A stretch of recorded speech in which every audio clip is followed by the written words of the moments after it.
আসসালামু আলাইকুম রহমতুল্লাহি ওবরাকাতুহ। ইন্নাল হামদুলিল্লাহ ওয়াসসালাতু ওয়াসসালামু আলা মান লা নাবিয়্যা বা'দা আম্মা বা'দ। দেশ ও দেশের বাহিরে থেকে যারা আমাকে দেখছেন সকলকে জানাই আন্তরিক শুভেচ্ছা ও অভিনন্দন। সম্মানিত দর্শক শ্রোতা, অত্যন্ত গুরুত্বপূর্ণ একটি ভিডিও, সেটি হলো আমরা নামাজ পড়ি অথচ নামাজের মধ্যে অনেক সময় আমাদের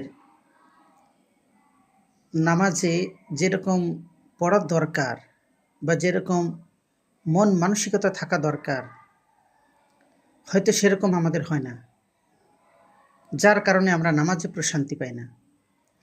এই জন্য সম্মানিত দর্শক শ্রোতা, আল্লাহ রাব্বুল আলামিন কোরআনুল কারিমে বলেছেন, ফাওয়াইলুল লিল মুসাল্লিন,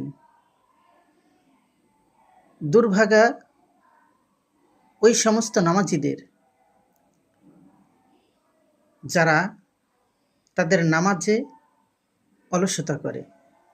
আল্লাযীনা হুম আন সালাতিহিম সাহুন, অর্থাৎ যারা নামাজে উদাসীন, অলসতা করে। আল্লাহ রাব্বুল আলামিন আরো বলেন, আল্লাযীনা হুম ইউরাউন, তারা কেবলমাত্র মানুষদেরকে দেখানোর জন্য পড়ে। অর্থাৎ নামাজে কোনো একাগ্রতা, খুশু খুজু এগুলো থাকে না, যার কারণে নামাজের মতো নামাজ আমাদের হয় না। এই কারণে আমরা নামাজে প্রশান্তি পাই না এবং আমাদের আমল আখলাকগুলোও সঠিকভাবে আমরা করতে পারি না।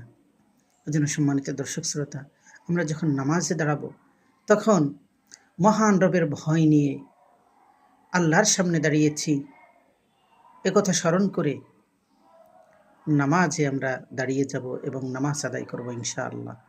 আল্লাহ রাব্বুল আলামিন আমাদেরকে একমাত্র তারই সন্তুষ্টি অর্জনের জন্যই সঠিকভাবে নামাজ আদায় করতে পারি। মহান রব আমাদের সে তৌফিক দান করুন, আমিন। আসসালামু আলাইকুম ওয়া রাহমাতুল্লাহি ওয়া বারাকাতুহু।